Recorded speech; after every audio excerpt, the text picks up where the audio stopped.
The following is a presentation of the Belly Up Sports Media Network. Welcome to the Injured List Podcast, your source for all sports injury topics. For the weekend warrior to the sports fantasy guru, we keep you in the action and out of the injured list.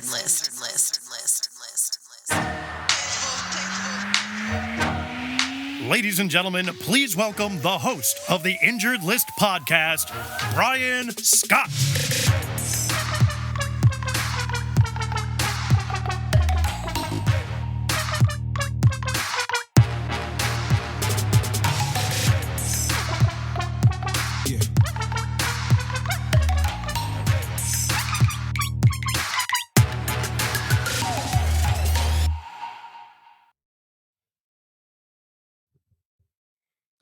Hey everyone, Brian Scott, your host here. Welcome to the Injured List Podcast. And in this Super Bowl 57 special episode, we're going to break down some of the injury concerns heading into the big game.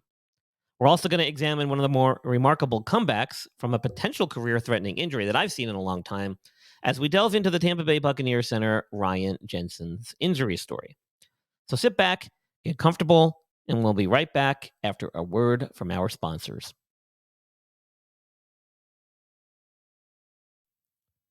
Special shout out to today's episode to SeatGeek. We recently partnered with them to become a brand ambassador. What does that mean? Well, for you, it means you get a special discount when you make your first ticket purchase with SeatGeek. With my code InjuredListPod, you will get $20 off your first purchase with SeatGeek. SeatGeek is a ticket purchasing app that takes all the confusion out of buying tickets to your favorite sports, concert events, and more. They score each ticket on a scale of 1 to 10 to help you know if you're getting a good deal. Green is good, red is bad. My followers get $20 off their first ticket purchase using my code InjuredListPod. Click on the link in the show notes and browse for your favorite events. Your next big night ever is waiting, and they have the tickets.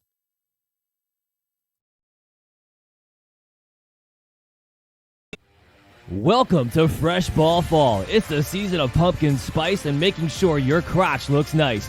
That means sipping cider in a fall breeze and using Manscaped products to trim your balls with ease. That's right, today's show is brought to you by Manscaped, a company here to make sure that your foliage isn't the only thing shedding its excess leaves. Heck, even Mother Nature knows it's time to lose the excess clutter for fall. Join the 6 million men worldwide who trust Manscaped by going to manscaped.com for 20% off and free shipping when you use the promo code BELLYUPFANTASY. Whether you're brand new or already with us at Manscaped, you can use the crown jewel of care for your family jewels, the Platinum Package 4.0. This glorious package, you can align your entire hygiene routine all in one swoop. Inside the 10-part Platinum Package is everything you know and love about the Performance Package, plus some shower goodies included to elevate your grooming game to platinum. You can now completely upgrade your shower routine with the Ultra Premium Body Wash and Ultra Premium 2-in-1 Shampoo and Conditioner. You'll have your skin and hair feeling hydrated and smelling fresh.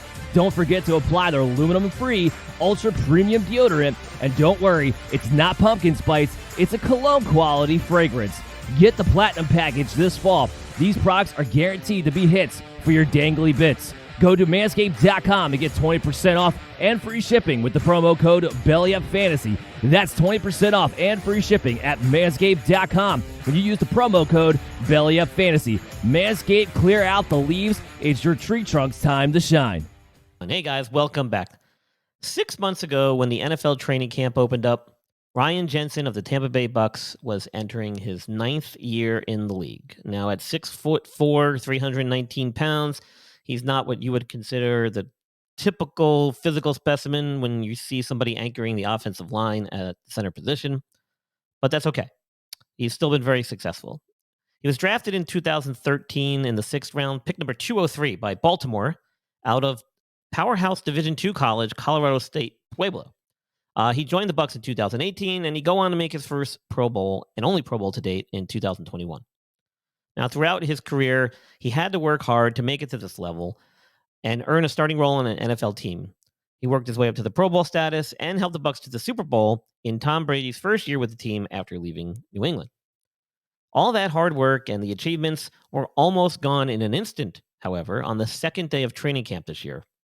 While he was engaged in a block during drills, one of his teammates rolled up onto his knee, and you could hear the screams from the sideline, and there was an eerie silence that followed.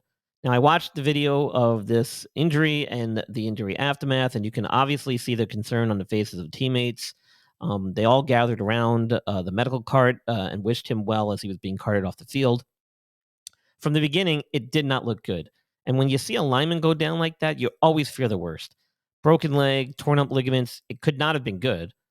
As reports soon surfaced describing the extent of the damage, it was assumed that he was going to need season-ending knee surgery, and he'd probably be lost not only for the season at least, but potentially this could spell the end of a solid career. I mean, let's face it, 9 years in the league, no matter what position, is way above the league average.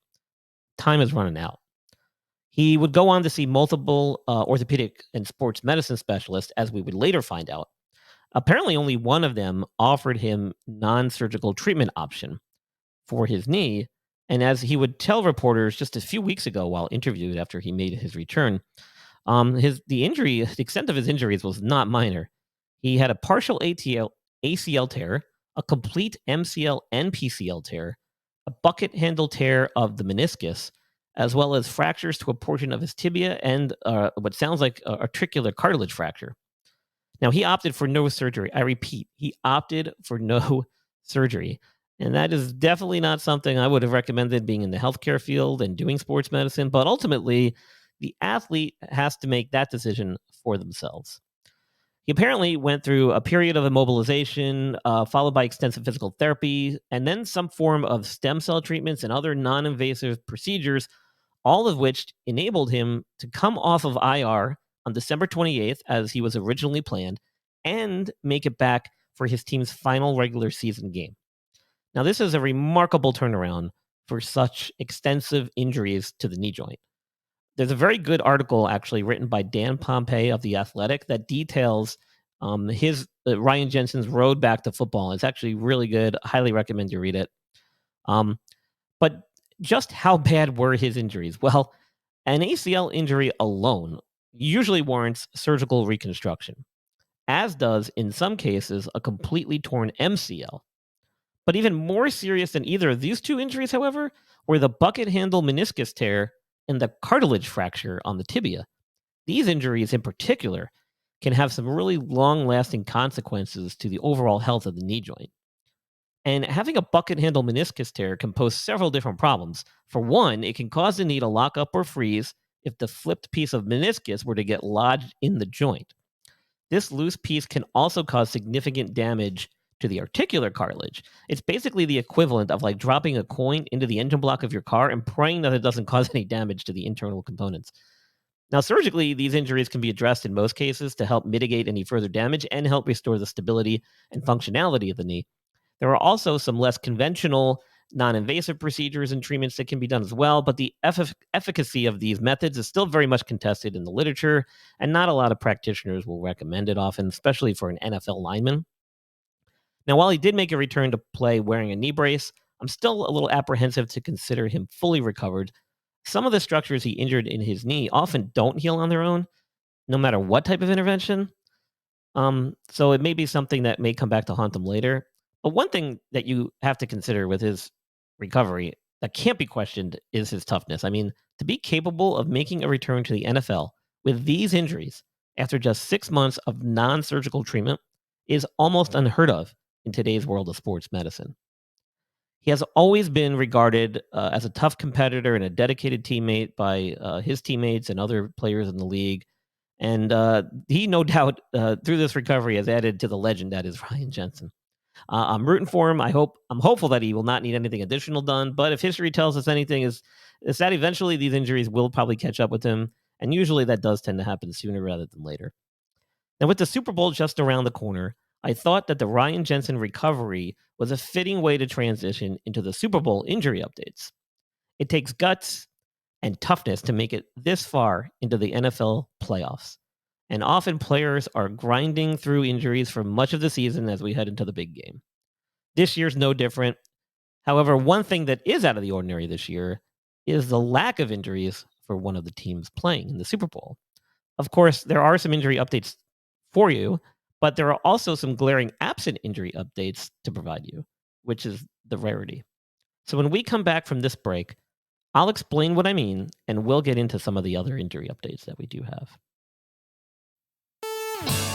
Tune in and listen to the Injured List podcast, proud new member of Belly Up Sports and the Belly Up Sports Media Network, hosted by me, Brian Scott. I'm a licensed full-time physician assistant in orthopedic surgery and sports medicine. I break down the latest in injury news regarding your favorite professional athletes each week throughout the year. I have all your major sports covered, from the NFL, MLB, NHL, MLS, and MMA. There is not a sport or an injury that I will not cover. Get the most up-to-date info in easy-to-understand non-medical language so you can make the better decisions when placing your bets or setting your fantasy lineups each week.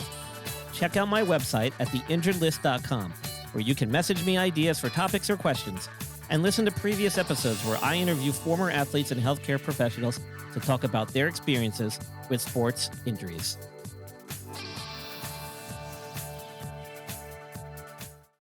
Football is back, baby, and our new sponsor, True Classic, wants you to look and feel your best even after a couple of brewskis, or going full force on your fantasy football draft. Sure, it's football season, but it's also butt-to-couch season.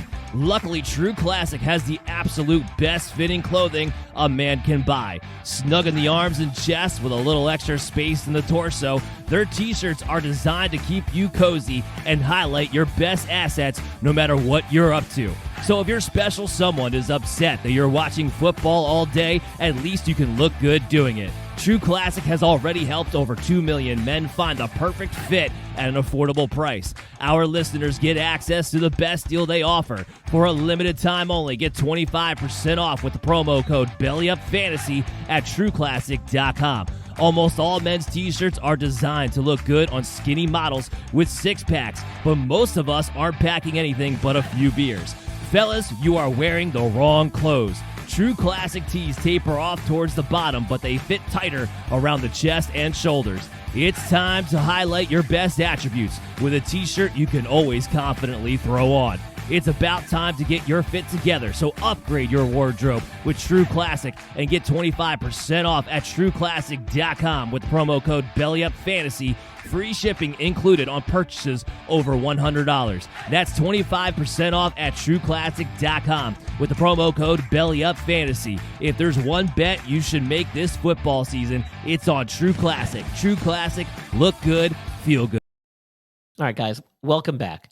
Now, there have been countless players that have played through injuries in the Super Bowl, and last year I actually highlighted a few players who were injured during the big game. You can listen to that episode at theinjuredlist.com or anywhere that you listen to your favorite podcasts. I'll place a link to that episode in the show notes as well. Now, heading into this year's Super Bowl are several players on the Kansas City Chiefs with injury designations. Obviously, none more important than Patrick Mahomes with his high ankle sprain. Let us not forget, however, that they have had several wide receivers who are either doubtful or questionable for this weekend's championship game and have had some injury designations earlier in the week. One of them, Mecole Hardman, is actually officially now out of the Super Bowl after being placed on injured reserve for a pelvic injury. Kadarius Toney has been dealing with a hamstring and an ankle injury. He hasn't yet practiced in full as of Thursday this week before the game and is limited in practice again today. He's scheduled to play, but whether or not he gets into full practice will remain to be seen. Now, last week I also put out an episode where I looked into some of the injury effects of players using quarter 4 IO. They use artificial intelligence and statistical data to justify my injury reports, and feel free to see how that works on their website. In cases where a player is listed as doubtful, typically you'll see them played about 25% of the time. Hardman had been seeking some second opinions, but he just wasn't able to go and ultimately was not cleared. Now, some of the other players on the injured list, cornerback L'Jarius Sneed, he was dealing with concussion, and linebacker Willie Gay was dealing with a shoulder injury. Earlier in the week, they were listed as questionable. Now, Sneed didn't practice until Wednesday, meaning that he didn't make it out of concussion protocol until that time, And Gay had been limited in practice this week up until Thursday when he finally practiced in full. Both players are considered available and should be ready for the game and will have full designations. But let us not forget about Patrick Mahomes. Now, he's coming off a high ankle injury 3 weeks ago. Problem is, he had no real choice but to play through the injury in the AFC divisional game. And it was obvious that he was not even close to 100%. It's safe to think that he will come to the Super Bowl, again, not at 100%. It's highly unlikely that most high ankle sprains will be healed in 3 weeks' time, and especially having played in the divisional championship in between. Most high ankle sprains take at least 6 to 8 weeks to make a full recovery, but I'd hope that he'd be at least 75 or 85% compared to the original date of the injury. But that's not likely, given that he hasn't had enough time since the AFC Championship game to get back to that level. So I think it's going to be more less than 75%. But again, he's feeling well. He's been practicing in full. I think he'll be more mobile than he was 2 weeks ago. But I do not expect to see Mahomes in peak form. He may be pretty similar to what we saw in the AFC Championship game. Now, that being said, let's take a look at the Eagles. In my last podcast episode, I mentioned earlier where I used Quarter 4 IO to help me dive into the statistics. You can see just how blessed the Eagles have been with avoiding injury this entire year. It's been consistent throughout the entire season. I can't overstate just how important that is to the success of a team. Yeah, Jalen Hurts had a sprained shoulder, but he's shown no ill effects from that. And at this stage, there's no reason to think that that's going to factor into the game at all. The only player that I consider who's listed on the Eagles injury report as limited, that has an actual injury and was not out because of rest or some other reason, is Avonte Maddox, who's been dealing with some type of turf toe, I think, injury for a significant portion of the season. He's missed some time here and there throughout the year, but has still been playing through it. Landon Dickerson was dealing with an elbow injury. Lane Johnson has an adductor strain, and Cam Jurgens also had a hip issue. But they've all been dealing with some minor injuries for weeks now, and they should not be affected by game time. They're all considered full go. I don't think any of these players will be out, and all three of them actually contributed and played in the NFC divisional game. Maddox has been dealing with his injury for several weeks, and even though he's been limited in practice each week, he's played each time and hasn't missed any significant portion of the games. And he's contributed as well. So, yeah, that's right, people. The Eagles have only what I consider one player listed out because of an actual injury and not just rest. And that's remarkable because they've been basically doing that the entire year. They're coming in with 2 weeks off. They're the healthiest team in the league, probably without question, all year, which has translated to one of their best seasons in franchise history. Playing together with the majority of your starters on both sides of the ball all season long provides a huge advantage. Can they use this unprecedented health to capture a Super Bowl title? We shall see, but make no mistake about it, Patrick Mahomes is going to do everything in his power to keep his team in it. And it should be a good one. So let's hope that both teams leave their best all out there on the field for us fans to enjoy. Good luck, everybody. Stay healthy, stay active, and stay off the injured list. I'm your host, Brian Scott. Thanks for tuning in. See you soon. Have a great, safe Super Bowl Sunday.